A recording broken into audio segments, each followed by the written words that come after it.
नमस्कार कक्षा 6 का प्यारा भाइ बहिनीहरू। आज फेरि हामी नेपाली विषय अन्तर्गत कथा लेखन अध्ययनको लागि उपस्थित भइसकेका छौँ।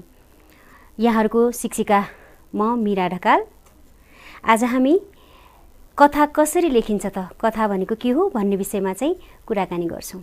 आजको विषयमा चर्चा गर्ने विषयवस्तुहरूलाई म चाहिँ भाइ बहिनीहरूलाई क्लिपमा देखाउँछु है त। आजको हाम्रो योजना के रहेको छ, यसै अनुरूप आजको हाम्रो पाठ्यवस्तु कथा शब्दको बनोट, अर्थ, स्रोत, विषयवस्तुको परिचय, चिनारी, बुँदा अवलोकन तथा कथा निर्माणको नमुना। अब विषय प्रवेश गर्नुभन्दा अघि कथा भनेको के हो? वास्तवमा भाइ बहिनीहरूले कथा पक्कै पनि सुन्नुभएको छ र हाम्रो समाजमा कथा भन्ने र सुन्ने परम्परा पहिलेदेखि नै चलिआएको हो। म सानो हुँदा पनि हजुरबुवाबाट, हजुरआमाबाट अनि फुपूबाट, त्यस्तै गरेर दिदीबाट चाहिँ धेरै कथाहरू सुन्ने गर्दथेँ। अत्यन्तै रमाइलो हुन्छ। यही प्रसङ्गमा वास्तवमा कथा लेख्ने अथवा कथा भन्ने चलन चाहिँ पहिलेदेखि नै प्रारम्भ भएको हो र साहित्यको सबैभन्दा लोकप्रिय विधा चाहिँ कथालाई लिन्छ। कविता जेठो विधा हो जुन हामीले पहिलो श्रृङ्खलामा अध्ययन गरेका थियौँ र कथा चाहिँ लोकप्रिय विधा र दन्त्य कथा र लोककथा भनेर कथालाई चाहिँ विभाजन गर्ने गरिन्छ। कथा लेख्नका लागि कुनै पनि विषयवस्तु हामीले प्रयोग गर्न सक्छौँ। अनि कथामा पात्रहरू हुन्छन्, कथामा चरित्र चित्रण गरिन्छ, त्यस्तै गरेर कथामा दृष्टिबिन्दु हुन्छ। यी चाहिँ कथाका अवयवहरू भए। यी चाहिँ सैद्धान्तिक पाटो मैले यहाँ वर्णन गरेँ अति संक्षिप्त। यी कुराहरूलाई अब हामी विषय प्रवेश गरौँ र यसै सन्दर्भमा कथ प्लस आ भएर कथा शब्दको निर्माण भएको छ। कथा भन्नाले घटना वा आख्यान भएको रचना, आख्यान भनेको कहानी, आख्यान भनेको कथा, कुनै पनि विषयवस्तुको बारेमा चाहिँ वर्णन।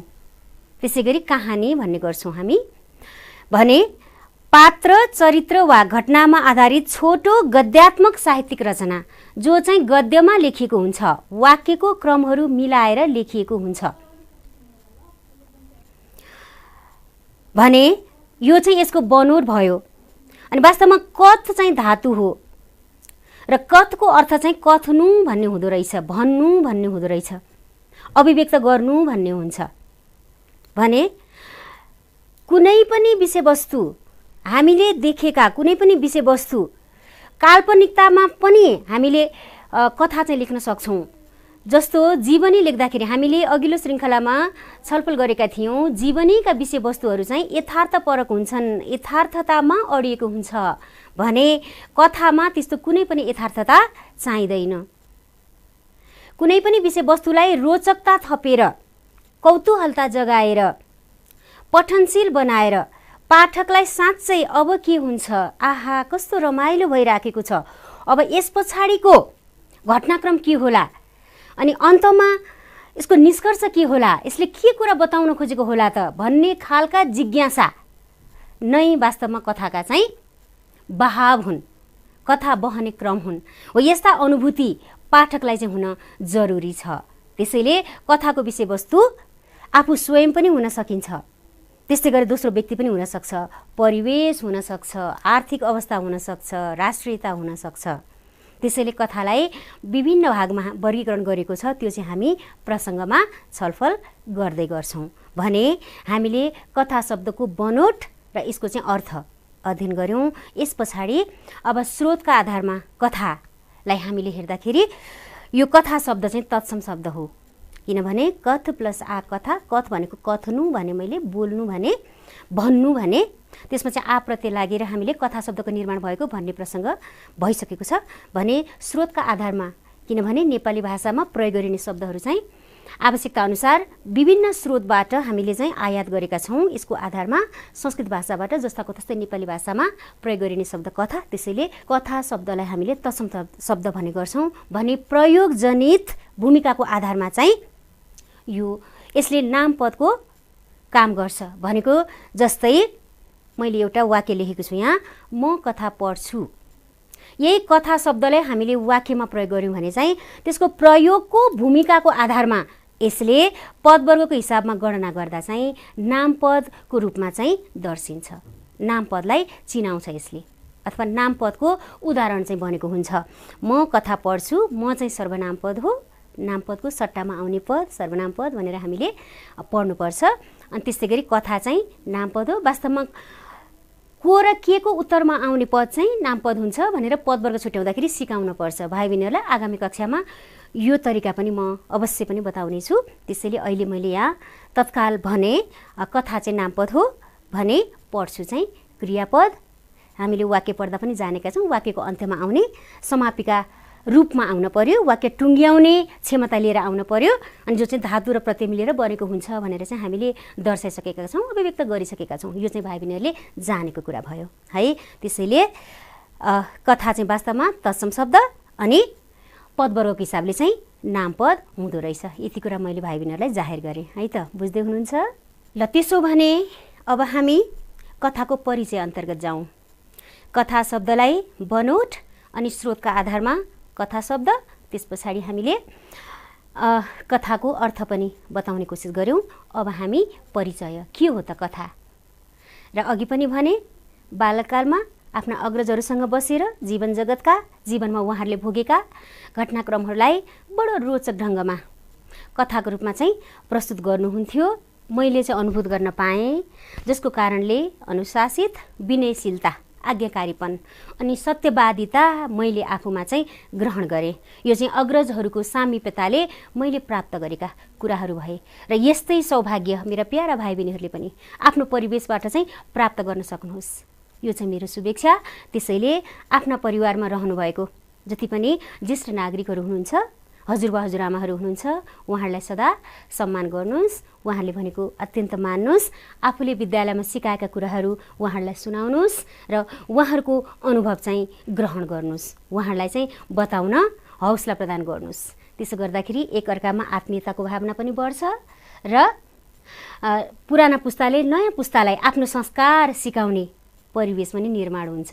यो चाहिँ दुवै तर्फबाट फलदायी हुन्छ जस्तो मलाई लाग्छ, अनि जसले चाहिँ भविष्यमा अगाडि बढ्नको लागि उत्प्रेरणा जगाउने एउटा चाहिँ माध्यम नै बन्न सक्छ। त्यसको लागि विद्यालय अथवा महाविद्यालय पुगिराख्नै पर्दैन। सबैभन्दा प्रथम गुरु त आमा बुवा, हजुरबा हजुरआमा नै हुनुहुन्छ नि त हाम्रो परिवेशमा, होइन र? पक्कै पनि यसबाट यहाँहरू लाभान्वित भइराख्नु भएको छ, अवश्य हुनुहोस्। भने अब हामी कथाको परिचय अन्तर्गत जाउँ है त। के रहेछ त कथा? गद्यमा लेखिएको आख्यानयुक्त रचनाको छोटो रूपलाई कथा भनिन्छ। भनेको कुनै पनि विषयवस्तुलाई परिवेश, त्यहाँका पात्र अनि संवाद, दृष्टिबिन्दु अघि यी विभिन्न अवयवहरू प्रयोग गर्दै लेखिन्छ, जो चाहिँ गद्यात्मक हुन्छ। वाक्यको क्रममा मिलाएर लेखिएको अभिव्यक्ति चाहिँ गद्य हुन्छ। अब पद्य भन्दाखेरि चाहिँ छन्दमा, कविताहरू प्राय छन्दमा लेखिन्छ। हामीले पहिलो पाठ पढ्यौँ नि, लाग्दछ मलाई रमाइलो, यो चाहिँ कविता, लोक छन्दमा लेखेको कविता भनेर चाहिँ मैले अभिव्यक्त गरेको थिएँ। जस्तो मैले यो कवि सिद्धिचरण श्रेष्ठज्यूले लेख्नुभएको वसन्त कविता चाहिँ वंशस्थ छन्दमा लेखिएको छ। यो चाहिँ पद्य हो, छन्दमा लेखेको कविता चाहिँ पद्यमा लेखिन्छ, छन्दमा लेखिन्छ। समस्त माधुर्य लिएर साथमा छरेर सौन्दर्य विशाल विश्वमा वसन्त मेरो हितमा निमग्न भो, अहो छ कस्तो रसरागयुक्त यो। हो छन्दमा लेखेका कविताहरू, किनभने छन्द चाहिँ त्यतिखेर पनि मैले दर्शाएको थिएँ। लेख्ने फर्मुला हुन्छ, सूत्र हुन्छ, कहाँ ह्रस्व लेख्ने, कहाँ दीर्घ लेख्ने, अनि कुन ठाउँमा गएर अडान लिने, अनि कसरी गाउने भन्ने प्रक्रियाहरू चाहिँ दर्शाएको हुन्छ। त्यो चाहिँ सूत्रात्मक रूपमा लेखिएको कविताका शैली चाहिँ पद्य भए, र हामीले यहाँ चाहिँ कथाको प्रसङ्ग ल्याएको हुनाले मैले एउटा दृष्टान्त मात्रै पेश गरेको है भाइ बहिनीहरूलाई। पद्य भनेको भएर कविताको शैली चाहिँ पद्य हुन्छ भन्ने कुराहरू आयो भने अब यहाँ हामीले कुराकानी गर्न खोजेको प्रसङ्ग चाहिँ गद्य, जस्तो गद्यात्मक रूपमा लेखिएको हुन्छ कथा भन्ने प्रसङ्ग आउँदाखेरि जसरी स्वर मिलाएर मैले गाएँ, अब यहाँ कथामा चाहिँ हामीले त्यसरी गाउन मिल्दैन। एकादेशमा ढुकुर र कमिला थिए अरे, हो यसरी जान्छ। यो चाहिँ वाक्यको क्रममा मिलाएर लेखिएको परिवेश भयो हो, यही सन्दर्भलाई चाहिँ दर्शाउन खोजेको अघि यसलाई हामी निरन्तरता दियौँ। गद्यमा लेखिएको आख्यानयुक्त रचनाको छोटो रूपलाई कथा भनिन्छ। छोटो हुन्छ तर सम्पूर्ण हुन्छ। कुनै पनि विषयवस्तुको बारेमा हामी कथात्मक रूपमा गद्यात्मक रूपमा दर्शाउँछौँ, तर आयाम यसको छोटो हुन्छ, तर त्यो विषयवस्तुले दर्शाउन खोजेको सम्पूर्ण कुरा चाहिँ अभिव्यक्त हुन्छ। यो चाहिँ कथाको विशेषता। संरचनाको दृष्टिले कथा लघु रूपको हुन्छ, छोटो रूपको हुन्छ भने विषयवस्तुको आधारमा यसलाई दन्ते कथा भनेको विशेष गरेर मौखिक रूपमा चाहिँ अभिव्यक्त गरिने भएको हुनाले दन्ते कथा भन्ने गरिन्छ। त्यस्तै गरी लोककथा हुन्छ, लोक समाजमा प्रचलित कथा। लोक समाज भनेको चाहिँ लोक भनेको समाज अघि, अनि जनता, समाज अनि जनताका बीचमा व्यक्तिहरूको बीचमा चाहिँ आदान प्रदान हुने कथा भन्ने अनि कथा सुन्ने जुन प्रक्रिया छ नि हो, यो प्रक्रियालाई अपनाएर कथा भनिने खालका कथाहरू चाहिँ लोककथाहरू भए भने सामाजिक कथा सामाजिक घटनाहरूलाई अथवा समाजमा रहेका अथवा समाजमा घट्ने घटनाहरूलाई चाहिँ विषयवस्तु बनाएर लेखेका कथा चाहिँ सामाजिक कथा।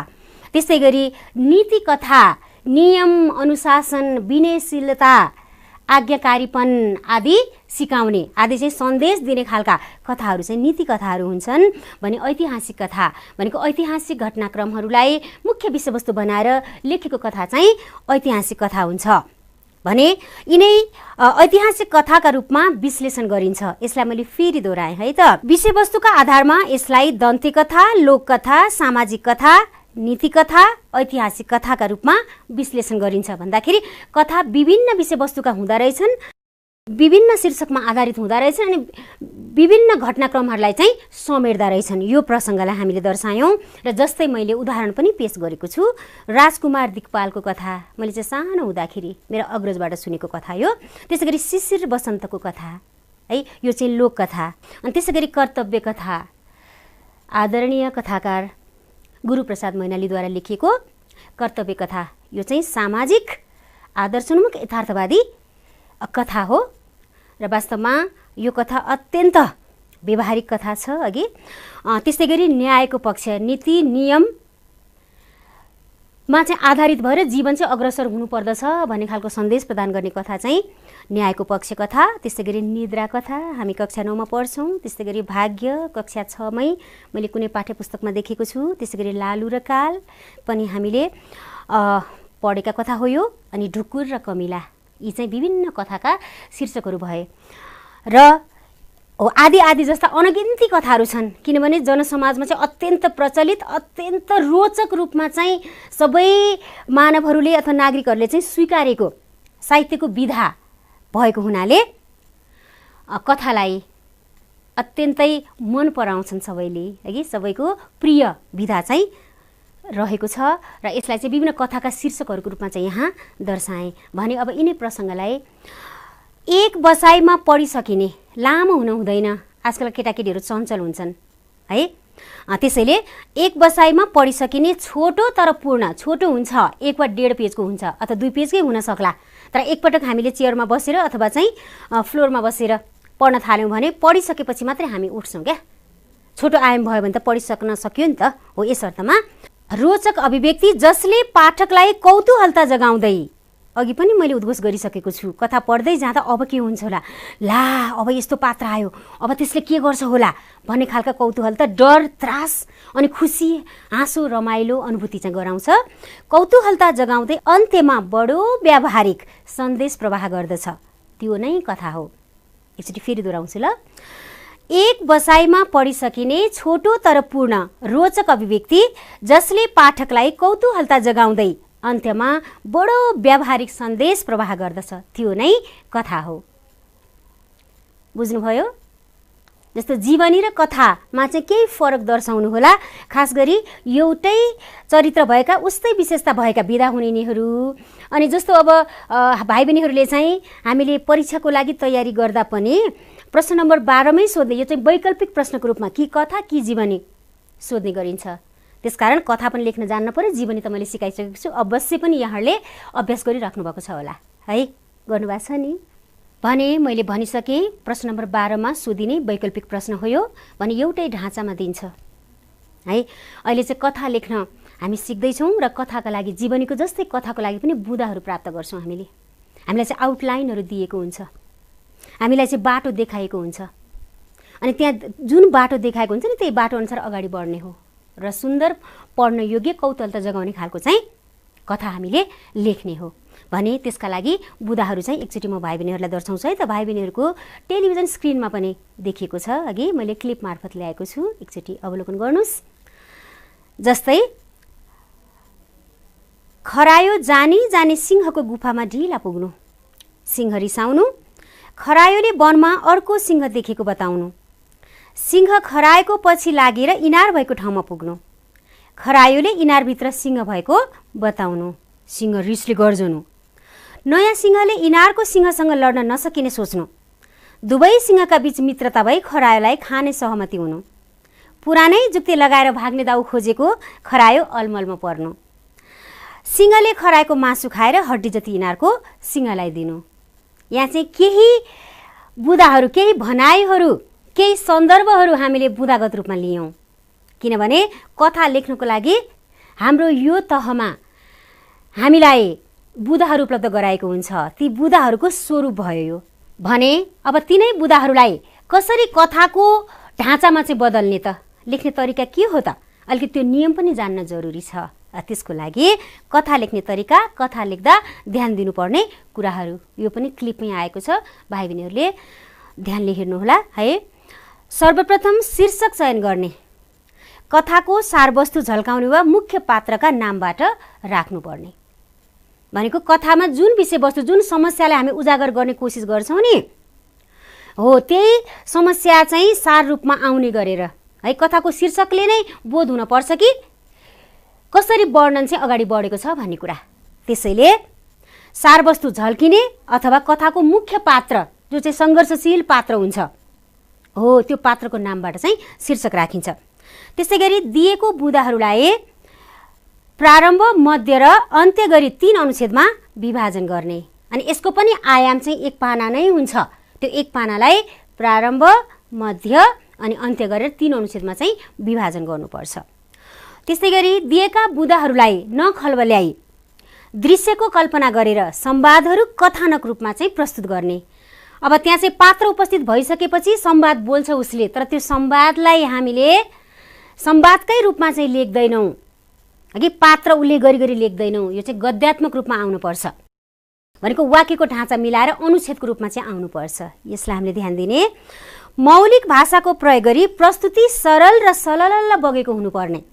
भनेको आफ्नो बौद्धिक क्षमता अनुसार आफूद्वारा बुझिएका प्रसङ्गहरूलाई अभिव्यक्त गर्नुपर्छ।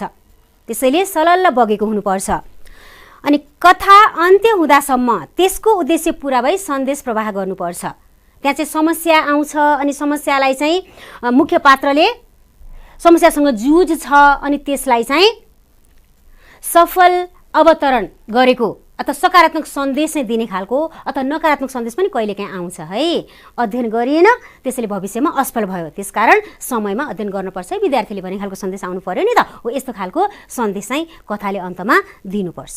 ल अब तीनै बुँदाहरूलाई मैले कथाको रूप प्रदान गरेको छु। भाइ बहिनीहरू एकचोटि नमुना हेरौँ है त है। कथा लेखनको नमुना मैले शीर्षक दिएँ नयाँ सिंह र पुरानो खरायो। वास्तवमा सिंह र खरायोको कथा त यहाँहरूले सुन्नुभएको छ, अवश्य पनि सुन्नुभएको छ है। बलभन्दा बुद्धि ठुलो भनेर हामीले चाहिँ शीर्षकमा त्यस्ता कथाहरू विभिन्न फरक फरक ठाउँमा चाहिँ पढेका थियौँ, सुनेका थियौँ भने त्यही कथाको यो चाहिँ परिवर्तित रूप हो है। समय अनुसार हरेक व्यक्तिले आफ्नो आचरण, आफ्नो विचार, आफ्नो क्षमतामा चाहिँ परिवर्तन ल्याउनु पर्छ। समय सापेक्ष अगाडि बढ्यो भने मात्रै सफलताको शिखरमा पुगिन्छ भन्ने कुरा चाहिँ मैले पटक दर्शाउने गरेको छु, भन्ने गरेको छु मेरो भाइ बहिनीहरूलाई। र यही कुरा यहाँ पनि दोहोऱ्याएँ भने अब यो कथाले पनि सायद यही कुरा चाहिँ भन्छ हामीलाई। एकचोटि हेरौँ है। एका देशमा कुनै एउटा सुन्दर गाउँ थियो। गाउँ नजिकै घना जङ्गल थियो। उक्त जङ्गललाई आश्रयस्थल बनाए विभिन्न जनावरहरू वर्षौँदेखि बसोबास गर्दै आएका थिए। ती मध्ये सिंह र खरायो पनि थिए। त्यहाँको राजा नयाँ सोच भएको सिंह थियो भने पुरानै विचारको खरायो चाहिँ रैतीका रूपमा अन्य जनावरहरू सरह रहेको थियो। रहँदा बस्दा एक दिन त्यस जङ्गलका जनावरहरूको सहमति अनुसार सिंहको आहारा बन्न जाने पालो खरायोको आयो। पहिले जस्तै बठ्याइ गरौँला भन्ने सोचेर जानी जानी खरायो सिंह कहाँ ढिलो पुग्यो। भोकले आत्तिएको सिंहले खरायोलाई देखि जङ्गिँदै किन ढिलो आइस भन्यो। आफूलाई चतुर सम्झने खरायोले पुरानै जुक्ति लगाएर भन्यो, महाराज आज मैले वनमा अर्को सिंह भेटेँ। यो कुरा सुनेपछि सिंहले तुरन्त भेट्ने इच्छा जाहेर गर्यो। मौका यही हो भन्दै खरायो पनि सिंहलाई लिएर जङ्गल पुगी। इनारको डिलबाट पानीमा देखाउँदै भन्यो, महाराज अर्को सिंह यही छ। सिंहले इनारभित्र आफू जस्तै रिष्टपुष्ट अजङ्गको अर्को सिंह देखेपछि अत्याउने हिसाबले जोडसँग करायो, तर इनारबाट झन् ठुलो आवाज आयो। सिंह समझदार भएकाले लडेर जित्न नसकिने कुरा बुझ्यो। इनारमा हाम फाल्ने मूर्खता नगरी नम्र भएर प्रश्न गर्यो, तपाईँ आरामै हुनुहुन्छ? इनारबाट पनि सोही आवाज आयो। त्यसपछि उसले भन्यो, एउटा खरायो फिला परेको छ, बाँडीचुडी खाउँ कि भनेर। मूर्ख सिंह इनारमा हाम फाल्ला र पहिले जस्तै बुद्धिमत्ता देखाउन पाइन्छ भनेर कुरिरहेको खरायोको होस हवास उड्यो, किनकि त्यस्तो होला भनेर उसले कल्पनासम्म पनि गरेको थिएन। सोही समयमा सिंहले खरायोलाई झम्ट्यो र मासु खाँदै हड्डी इनारमा फाल्न थाल्यो। यसरी समयअनुसार नयाँ बट्ठाइ सिकेको सिंहले पुरानै विचार लिएर हिँड्ने खरायोलाई चकित पारी जिब्रो पड्काई पड्काई भोजन बनायो। खरायोको जस्तो नियति नभोग्नका लागि समय र परिस्थिति अनुसार दिमाग चलाउन सक्यो भने मात्र सुरक्षित रहन सकिने कुरा माथिको कथाबाट शिक्षा प्राप्त गर्न सकिन्छ। बुझ्नुभयो भाइ बहिनीहरू? माथि कथामा दर्शाएका बुँदाहरूलाई हामीले रोचक ढङ्गले अभिव्यक्त गर्ने कोसिस गर्यौँ। कथाले भन्यो, हिङ नभए पनि हिङ बाँधेको टालो छ भन्ने गरेको छ नि। सबै ठाउँमा यो कुरा लागू हुँदैन है। समयअनुसारै हाम्रो मानसिकतालाई परिवर्तन गर्नुपर्छ, बट्ठाइ पनि गर्न जानुपर्छ। समय सापेक्ष भएर अगाडि बढ्यो भने मात्रै सफलता हासिल गर्न सकिन्छ, होइन भने खरायोको जस्तै नियति भोग्नुपर्ने हुन्छ। किनभने बलभन्दा बुद्धि ठुलो भनेर त्यति चर्चित कथाका पात्र है त्यही खरायोले आज परिवर्तित समयको गतिलाई बुझ्न नसकेको कारणले गर्दा अनाहकमा मृत्युको मुखमा पुग्न पर्यो। हो, यस्तै घटनाक्रम हामीमा चाहिँ नदोहोरियोस् भन्ने सचेतना चाहिँ यस कथाले हामीलाई प्रदान गर्न खोज्यो। भाइ बहिनीहरूले बुझ्नुभयो? कथा लेख्ने तरिका पनि यहाँले हेर्नुभयो है, कस्तो लाग्यो? अब त्यसपछि हामीले आज कथा शब्दको बनोट, अर्थ, परिचय, चिनारी अनि कथा लेख्ने तरिका अनि कथाका बुँदाहरू अनि यसै गरेर कथाको नमुना पनि हेऱ्यौँ हगि। अब यसपछि हामी केही थप सामग्रीहरू है, अस्ति मैले क्रियाका अर्थ भाव अध्ययन गराएको थिएँ, त्यहाँ मैले धेरै कुराहरू गरेको छु र अझै पनि केही कुराहरू यहाँहरूलाई भन्न बाँकी नै छ। ती कुराहरूलाई चाहिँ मैले यहाँ समेट्ने कोसिस गरेको छु। जस्तो पढौँ, सुतुन, नाचुला जस्ता क्रियापदलाई हेरौँ त। अब क्रियापद भन्दा यहाँहरूले बुझिसक्नु भएको छ भाइ बहिनीहरूले, यी शब्दहरूलाई हेरौँ त। किन यहाँ दीर्घ लेख्यो, यहाँ पनि दीर्घ लेख्यो, यहाँ चाहिँ ह्रस्व लेख्यो? कारण के होला त? हामी आत्ति नै पर्दैन। भाइ बहिनीहरूले गर्ने गल्ती चाहिँ यहाँ गल्ती गर्नुहुन्छ भाइ बहिनीहरूले अघि। त्यो गल्तीलाई चाहिँ सच्याउनको लागि मैले थोरै कुरा मैले गर्न चाहेँ। यसमा अलिकति ल अस्तिकै नियम चाहिँ ल मैले यहाँ दृष्टान्त देखाएँ। जस्तो अब यही कुरालाई म एकचोटि उद्घोष गर्छु है त भाइ बहिनीहरू। जस्तो पढौँ, सुतुन, उठुला जस्ता क्रियापद चाहिँ दीर्घ लेख्नुको कारण के रहेछ भने विद्यर्थ एवं स्त्रीलिङ्गी क्रियापदहरूको अन्तिम इकार र उकार बाहेक बाँकी सबै ह्रस्व लेखिन्छ। जस्तै पिटिएको, मरिन्छ, उठी, बसुन आदि हगि। यहाँ मैले केही उदाहरणहरू पेश गरेँ। जस्तो तल एकचोटि माथि देखिएका शब्दहरूलाई जुन मैले बोर्डमा पनि लेखेर देखाएको छु त्यही कुराहरू क्लिपमा पनि छ भाइ बहिनीहरूको। जस्तो पढ प्लस उ, पढौँ हुँदाखेरि ऊ चाहिँ दीर्घ रहेछ, त्यसले दीर्घ उकार भएको रहेछ। अनि सुत प्लस उन गर्दाखेरि ऊ दीर्घ रहेछ, त्यसैले सुतुन दीर्घ भएको रहेछ। अनि उठ प्लस उला गर्दाखेरि चाहिँ उठुला ह्रस्व भएको, किनभने त्यो ऊ चाहिँ ह्रस्व रहेछ। कारण यो रहेछ है, यो कुरा चाहिँ याद गर्नुहोस्। अनि त्यसै गरेर बाँकी कुराहरू क्लिपमा यहाँले अवलोकन गर्नुहोस्, अनि त्यहाँबाट केही नयाँ कुराहरू सिकिन्छ। रहँदा बस्दा भाइ बहिनीहरू आजको कक्षामा मैले यति कुराहरू जाहेर गर्न भ्याएँ। हाम्रो समय समाप्त भइसकेको छ। अर्को कक्षामा बाँकी कुराहरूलाई निरन्तरता दिने बाचा गर्दै आजलाई बिदा हुन्छु। यहाँहरूको उपस्थितिको लागि, यहाँहरूको अवलोकनको लागि र मेरा कुराहरू सुनिदिनु भएकोमा धेरै धेरै धन्यवाद दिँदै बिदा हुन्छु।